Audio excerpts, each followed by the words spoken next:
This lecture is entitled The Crisis of the Later Middle Ages, 1300 to 1450, the Black Death. The Black Death is the definitive plague of the medieval period. The Black Death comes from the Latin phrase atra mors.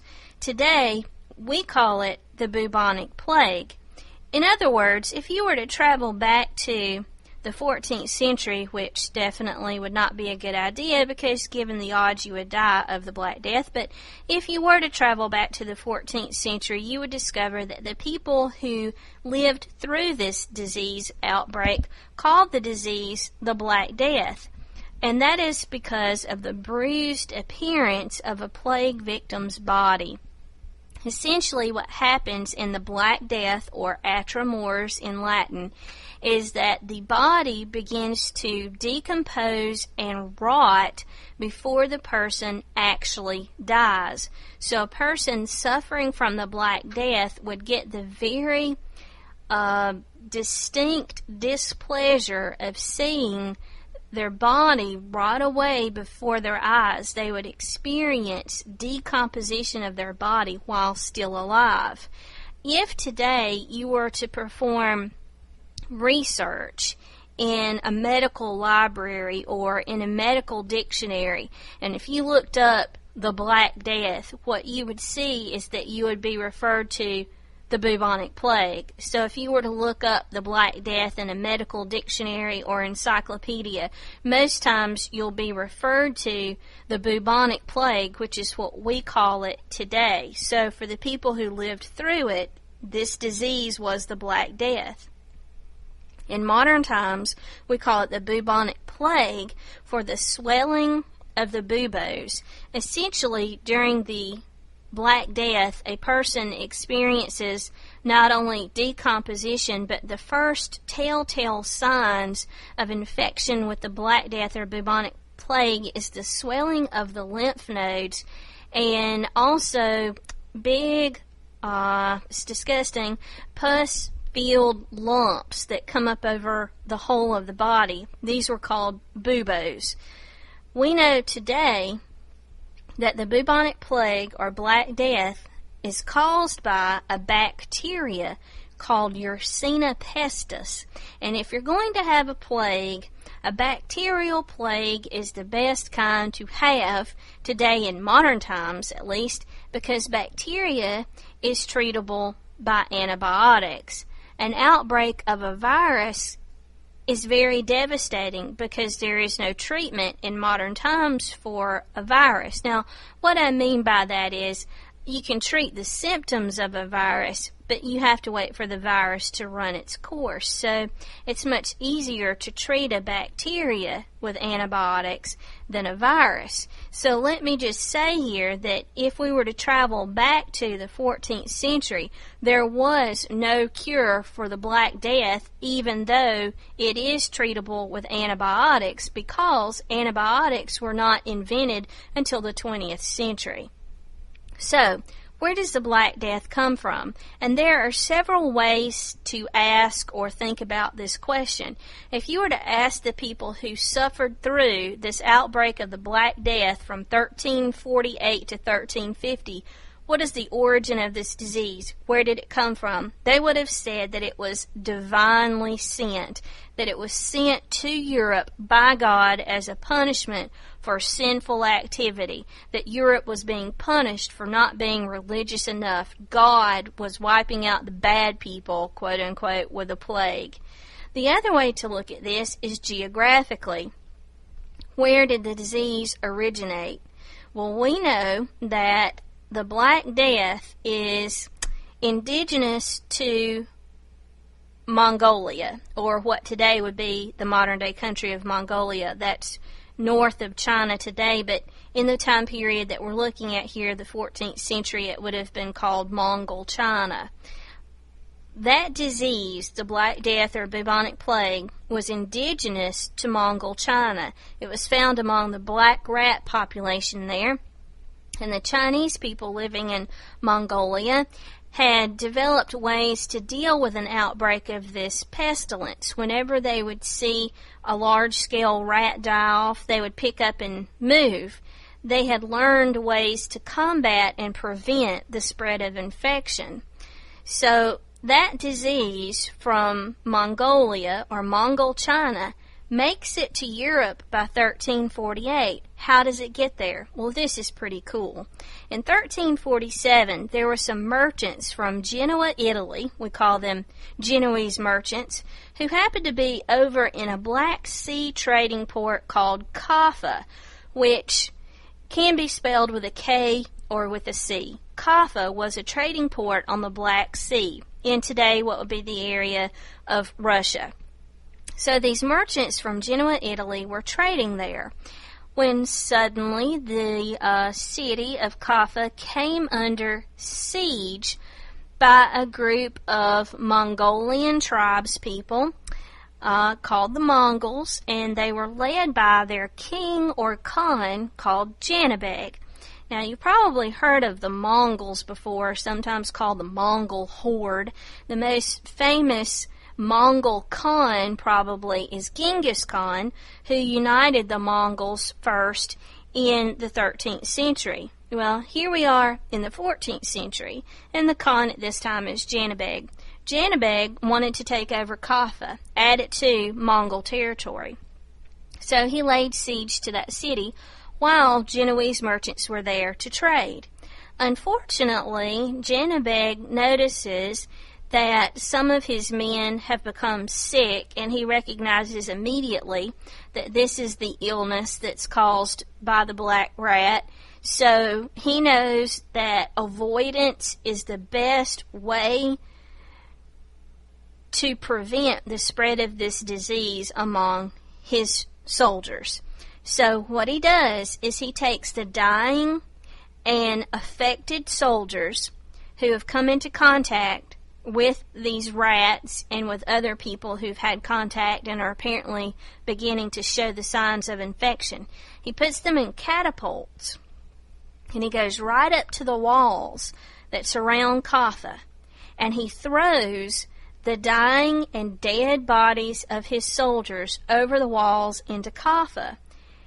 This is the first instance in history of biological weaponry.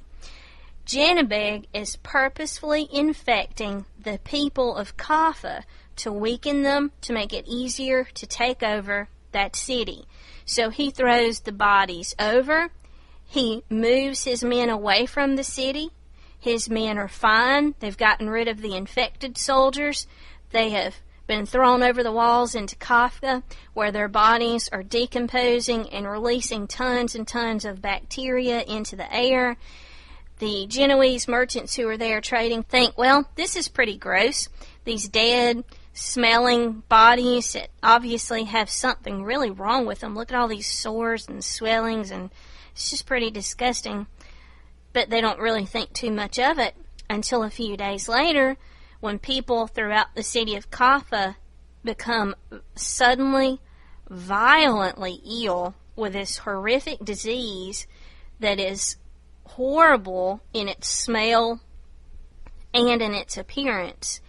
And the merchants from Genoa think we should leave immediately to avoid getting this disease. They do not understand germ or contagion theory in Europe at this point.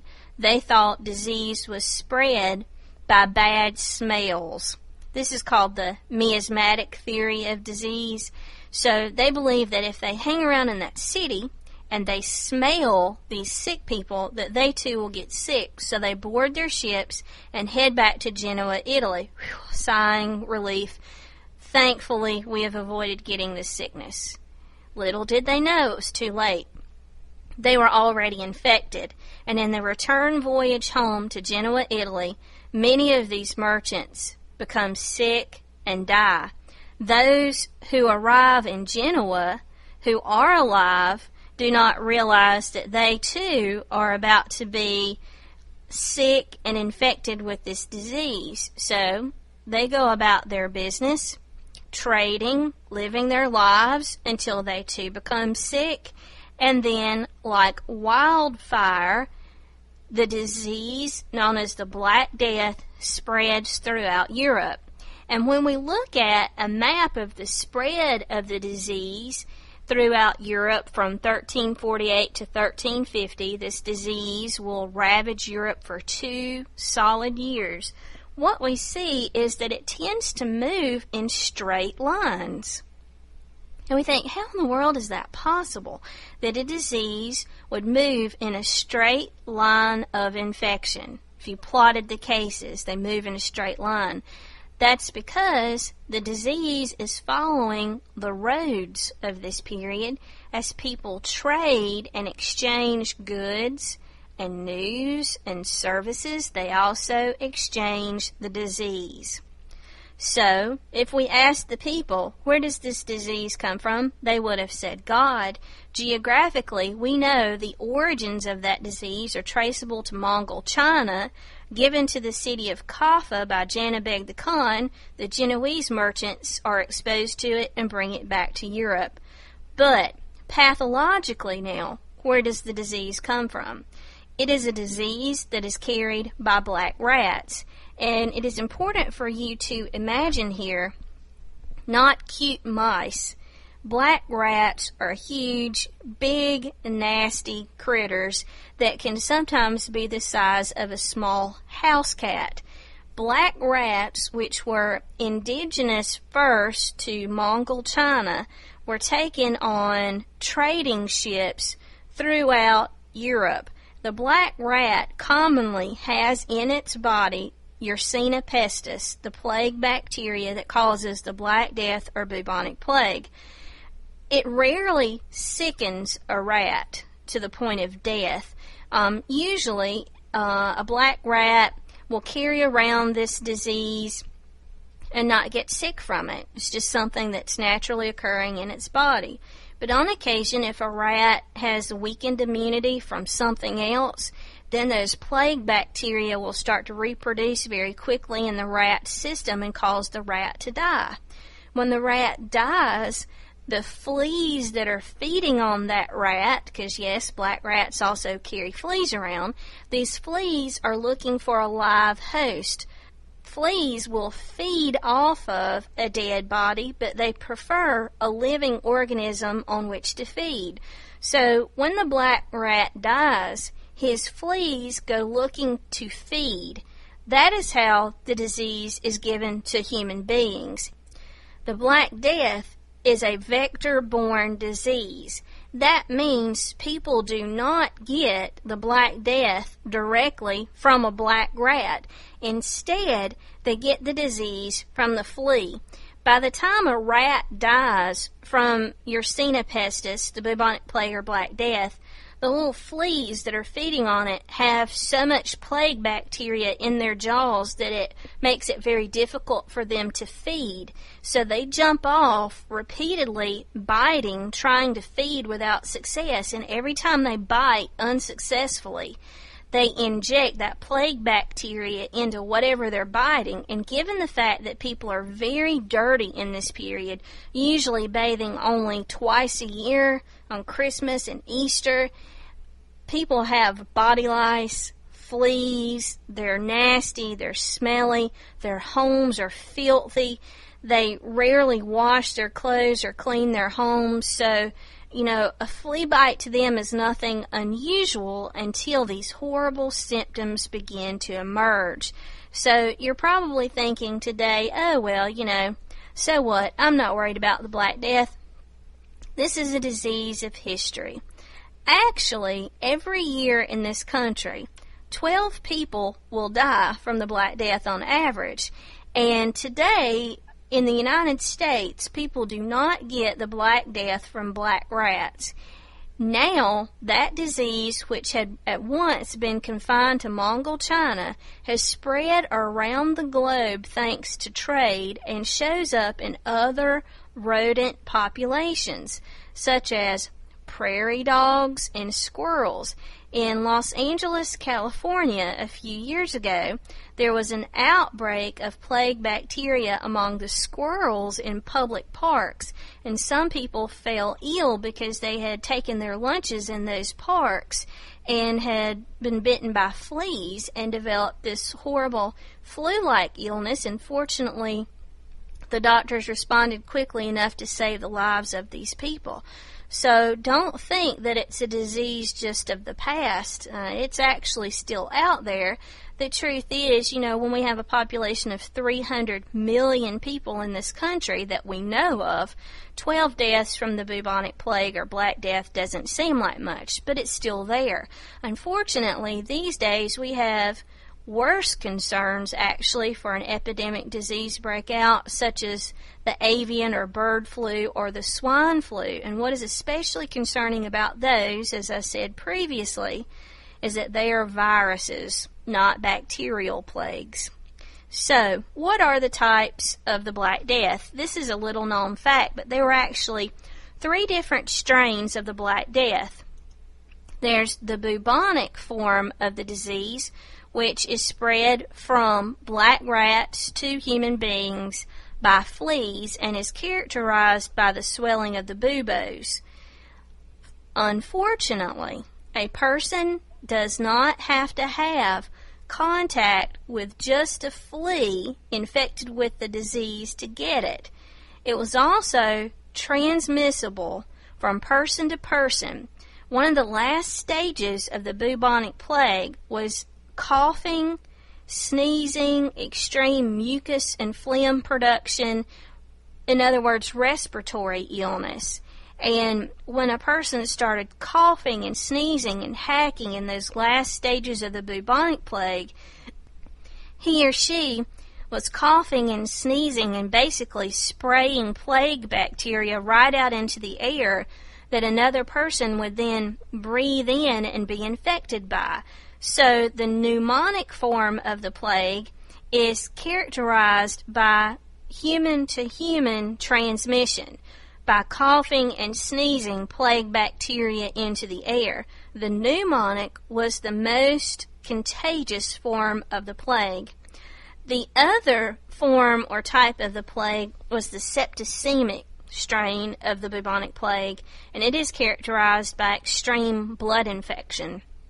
Whereas someone might suffer from the bubonic plague or pneumonic strain of the plague for 3 to 5 days, a person with the septicemic form of the plague might contract that form or strain early in the morning and be dead by middle of the afternoon. It worked extremely fast. When the plague bacteria were introduced directly into the bloodstream, they reproduce rapidly and cause extreme blood infection and death.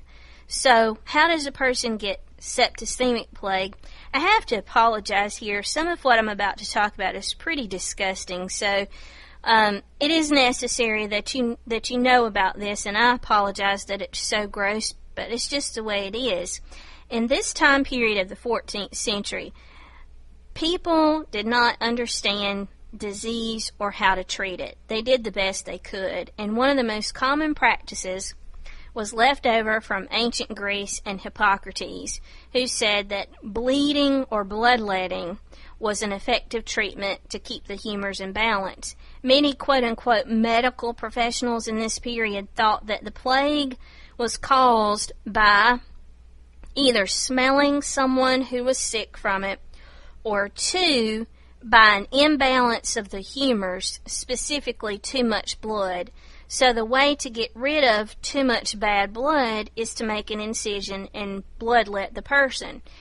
The unfortunate thing that happens here is, of course, they're not wearing gloves and they're not concerned about hygiene or sanitation. And if the person who's performing the bloodletting has some sort of cut or open sore on his or her hand, then that infected blood would get into that open sore and death would occur within hours.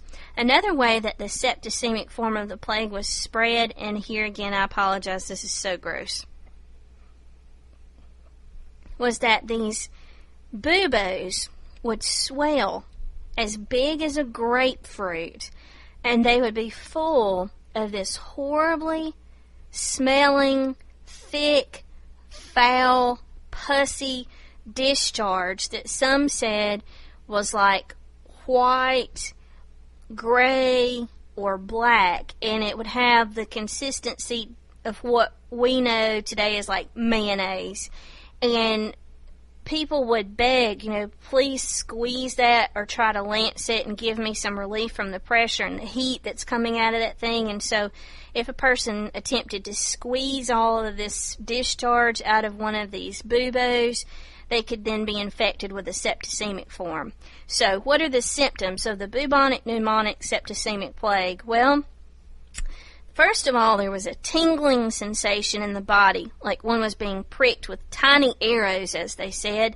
Then a high fever would set in, followed by blackening of the skin. Then rosy rings would appear on the skin, followed by the swelling of the buboes or lymph nodes and other pus-filled sores. The person would then begin to experience flu-like symptoms, achiness, lethargy, just absolutely exhausted, could not continue, just had to lay down. Then would be gastrointestinal distress, vomiting, and diarrhea. And the vomit from the plague has a distinctive appearance in that it looks like coffee granules. It's black vomit. So the person would then begin to rot and decompose. All of this would take about 3 to 5 days. And as I said earlier, the decomposition occurs while the person is still alive. There were no cures for the Black Death in the 14th century. It is treatable today with modern antibiotics. What they attempted to do in the 14th century was bloodletting, lancing, draining the buboes, purging the sick person, in other words, giving them some concoction that would make them vomit or have diarrhea even more. The lancing, draining, purging, bloodletting, more or less, served to hasten a person's death. No one ever thought, oh, well, we're purging people and it's making them sicker or weaker, or we're bloodletting these people and they're getting sicker and they're dying. They never associated that their treatments could be harming the patient rather than helping them. They attributed a sharp decline in the patient or the patient's death with the progression of the disease, not with some harmful treatment that was administered. This, too, is a bit disgusting, and I'm just going to share it with you. The medical professionals of the time believed that onions could be used as a treatment. So you imagine a person lying there in bed decomposing and how horrible that would smell.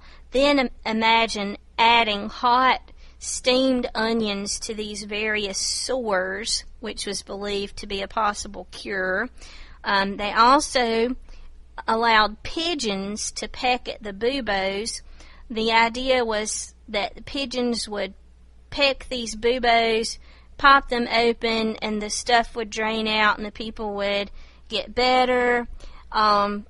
I know you're wondering, would a pigeon actually do that? Yes, if you've ever had any experience with birds, especially chickens and pigeons, the only way I know to describe this is, and some of you who've been around them will probably say, yeah, that's exactly the way it is. They have sort of like an OCD personality, like obsessive compulsive. If a chicken or a pigeon sees a sore on another chicken or pigeon, they're so curious about it, they will just peck at it, and then everybody else in the flock gets interested. Oh, let me peck at it too. And so they all peck, and they peck the poor bird with the sore to death. So yeah, you can get a pigeon started on a sore and it will peck at it. And I'll just tell you, there is some evidence that squeezing the bubo and draining it was beneficial. But the key to success was that every smidge of that thick, foul, pussy substance had to be taken out of the bubo. If any was left inside it, the person would not recover. They also would cut roosters, and here again, I'm sorry it's disgusting, but they would cut roosters from their throat down to their groin, and they would pull them open to expose the innards of the rooster. They would then cut the bubo in the groin area of the plague patient. They would slit it, and they would lay these two slits together. Their screwed up logic was that the plague bacteria would come out of the person into the rooster. You know, what this did, more or less, was transfer even more bacteria from the rooster's guts into the plague victim and made him or her sicker. So let's quickly talk about the medical professionals, quote unquote, of the time. If a person was sick, dying from the plague, who would he or she call for? Well, our first thought is to call for a doctor or physician. Actually, in the medieval period, a physician or a doctor was someone who theorized about the cause and treatment of disease. He never saw patients. So it's probably the physicians who come up with these crazy things like, put some onions on it, because they don't see what happens when you put onions on a plague victim. There are also in this period what we call surgeons. And you're probably thinking, that's somebody who performs surgery. Well, not in the medieval period. A surgeon in the medieval period was a doctor who made house calls. But surgeons were extremely expensive, so actually the medical professional that treated plague victims, if the plague victim could afford treatment, was a man called a barber surgeon. This is a doctor who makes house calls. A surgeon is a person who would set a broken bone or a broken jaw, do some dental work, perform bloodletting, lancing, draining, purging. But because most people could not afford to call for a surgeon had to supplement his income, hence barber surgeon. So a barber surgeon was the favored medical professional of this time period. He was a man who would treat or attempt to treat your illness, and also for an additional fee cut your decomposing face with a razor and give you a nice smooth shave, and then trim your hair for you, which I think is somewhat amusing, that you're dying from the plague, your flesh is rotting off your body, and you're going to be vain enough to pay for a shave and a haircut. But the barber surgeon was the favored medical professional in this time period and was the one who largely treated plague victims. The barber surgeon often had to stop by the local apothecary. That's the medieval word for pharmacy. So any particular potion that was needed to purge a patient, to make him or her throw up or relieve him or herself, to pass the plague out of the body, it was believed, would be obtained at the local pharmacy or apothecary. In this time period of the 14th century, from 1348 to 1350, there were no real cures or medical professionals who experienced overwhelming success in treatment of the disease. There was, however, a French philosopher, better known as a psychic, by the name of Michel de Nostradame, or to us, Nostradamus, who actually nursed his family through the Black Death. They died, but he survived. And he is famous to us in modern times as a psychic, a man who some say predicted Hitler and all sorts of things. But he, in this period, was famed for medical advice, but people wouldn't listen to him because what he was suggesting seemed to them just crazy talk, even though we will recognize it as very commonsensical. What Nostradamus said was his key to survival, and was the key to surviving this disease, was prevention. He said that people should eat well-balanced meals. They should bathe. People thought this was crazy. Bathing? No, everybody knows you have to have a protective layer of dirt on your body. When you bathe your dirt off, you open up your pores and open them up to disease. But he said, no, you've got to be clean. You've got to get rid of all the lice and fleas and things that are on your body. You need to be clean. You need to be sanitary. If you're tending to someone who is ill, cover your nose and mouth. Keep your hands clean and get plenty of fresh air. Open your doors and windows. People were afraid that by smelling someone with the disease, they would get the disease. So they thought opening the doors and windows, no way, we'll smell somebody who's got the disease. If people had listened to Nostradamus, they would have survived much better during this period. Nostradamus also recommended escaping urban areas. If there was a plague outbreak in your community and you knew about it and you could afford it, leave. Go somewhere else. Go out in the countryside where people weren't as crammed in together. And that was an especially effective way to avoid getting the Black Death. Let's talk about now the results of the Black Death. Depopulation. We don't know the exact population figures for Europe in this time period, but we assume it was somewhere between 75 million to 90 million people. In just 2 years, from 1348 to 1350, the population of Europe was cut from 1/3 to 1/2. We don't know exactly. Either 1/3 or 1/2 of the population died. We don't have exact census figures, in other words, but somewhere between a minimum of 25 million people to a maximum of 45 million people died in Europe in just 2 years. Now let me give you something to compare that to. If we say at minimum 25 million people died in 2 years from this disease in Europe, the population of Alabama right now is about 4 million. So you're talking more than 6 times the population of Alabama at minimum. At maximum, 10 times the current population of Alabama.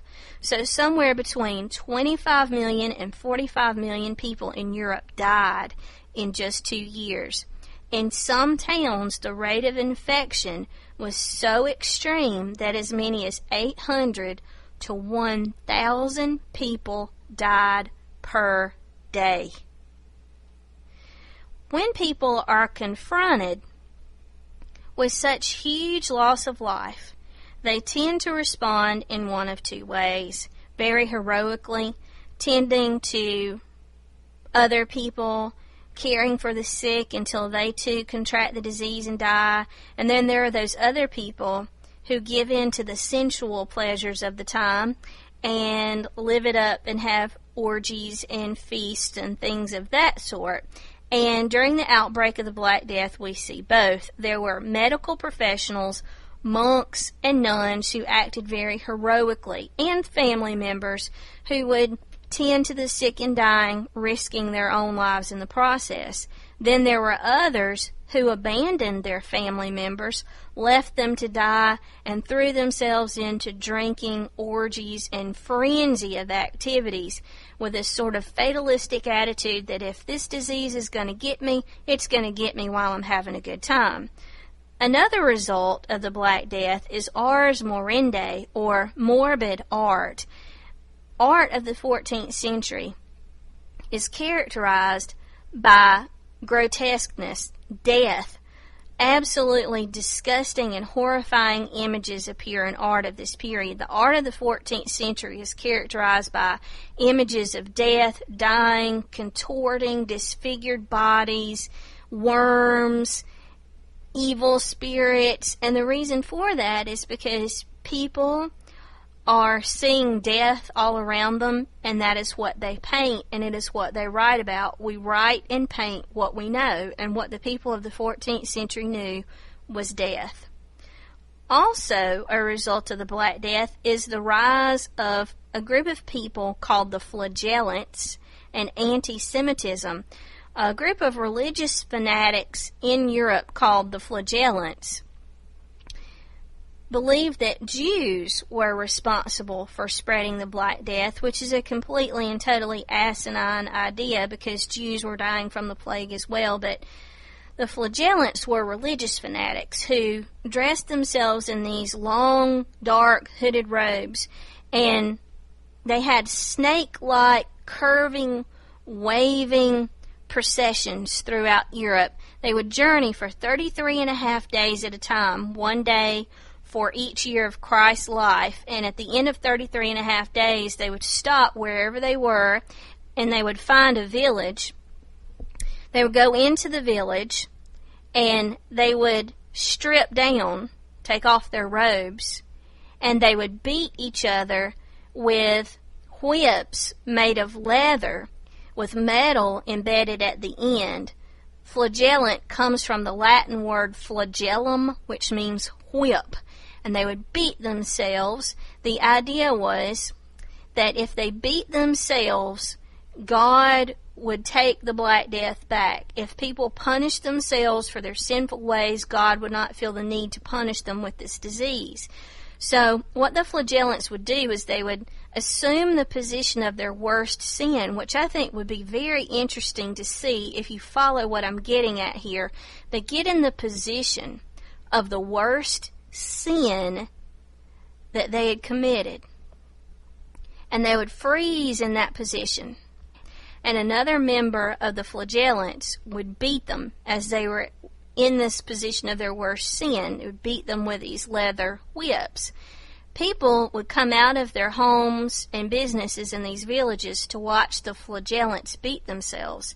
They would then run out and put their hands in the blood that was pouring off of these backs of these beaten and whipped Flagellants, and they would rub their hands in it and smear it all over their face, attempting to cleanse themselves in the blood of these self-sacrificing people.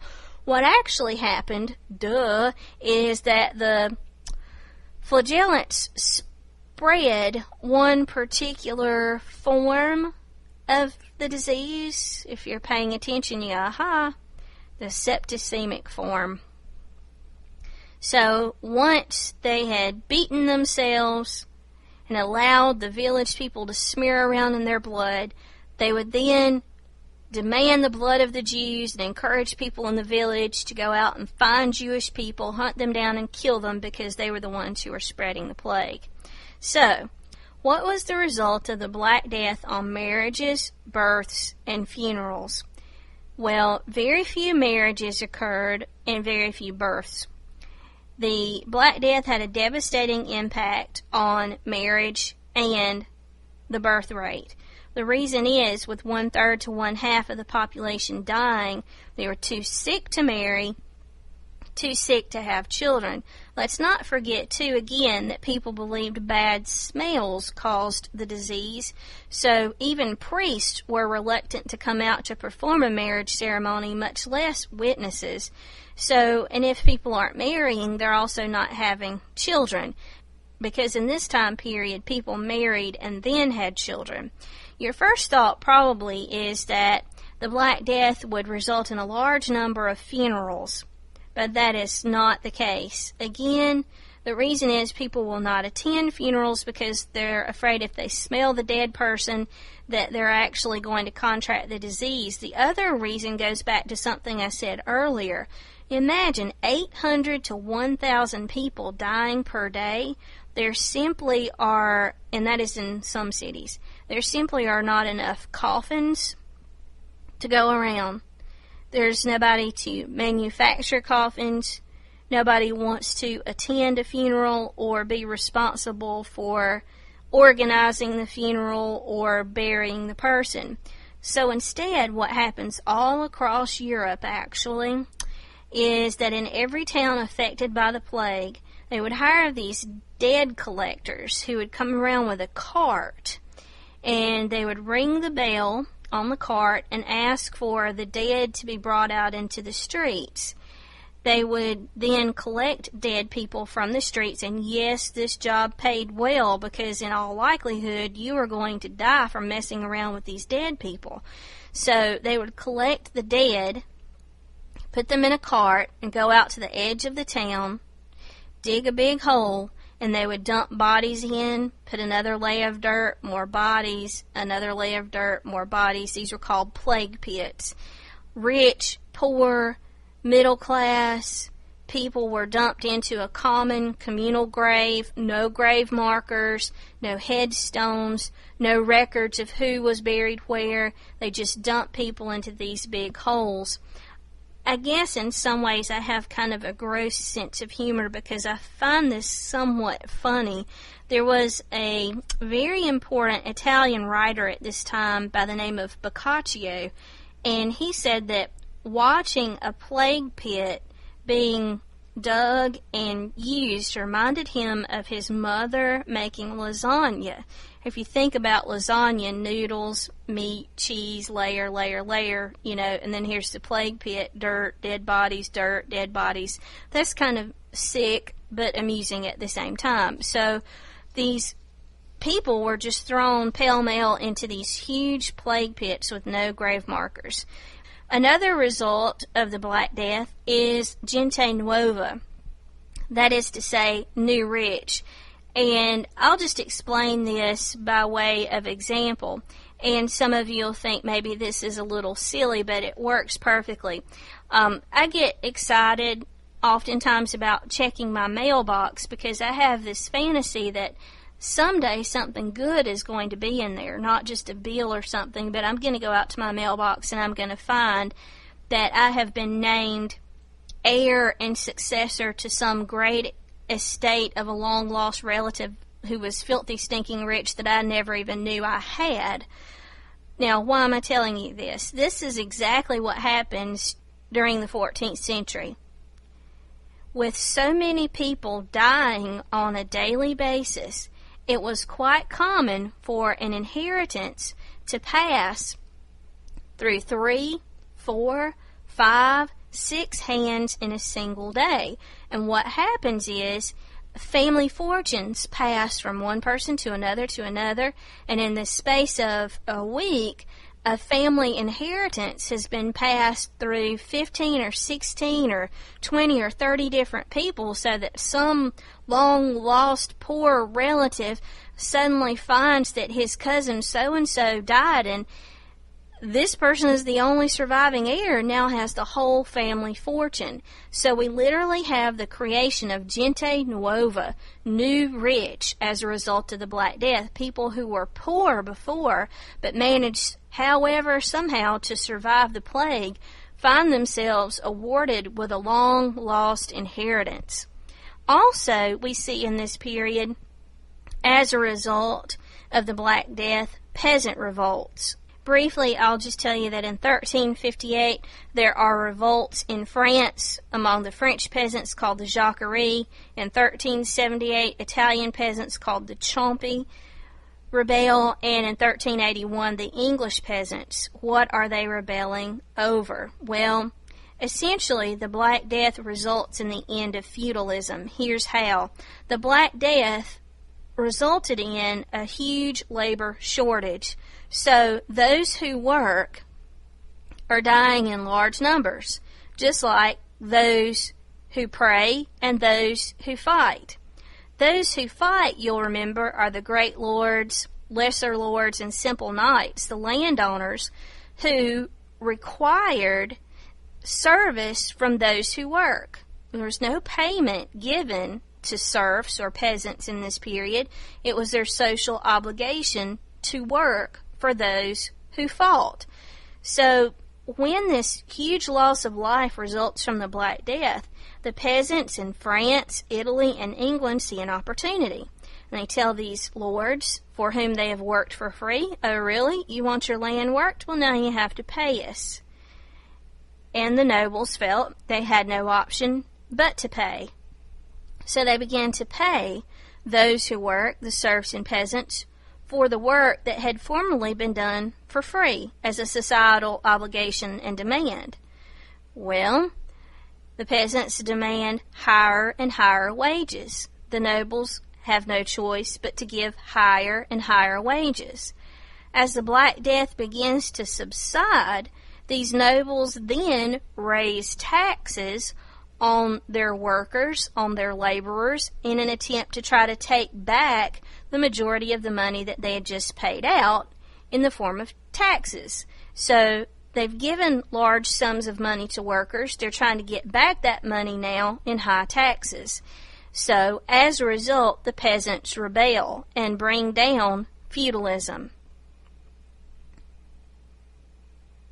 The last little bit of information that I'm just tagging on here, or tacking on at the end of our discussion of the Black Death, is a little information about vernacular literature. After the outbreak of the Black Death, literature across Europe changes. Rather than being written in Latin left over from the Roman Empire, vernacular literature develops, and that's literature that's written in national languages like English, French, and Italian. The most famous writer of the 14th century in England was Geoffrey Chaucer. This lecture is entitled The Crisis of the Later Middle Ages, 1300 to 1450, the Black Death. The Black Death is the definitive plague of the medieval period. The Black Death comes from the Latin phrase atra mors. Today, we call it the bubonic plague. In other words, if you were to travel back to the 14th century, which definitely would not be a good idea because given the odds you would die of the Black Death, but if you were to travel back to the 14th century, you would discover that the people who lived through this disease outbreak called the disease the Black Death. And that is because of the bruised appearance of a plague victim's body.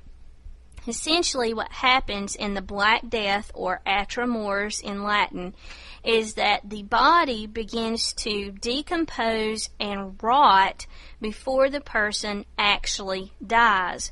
So a person suffering from the Black Death would get the very distinct displeasure of seeing their body rot away before their eyes. They would experience decomposition of their body while still alive. If today you were to perform research in a medical library or in a medical dictionary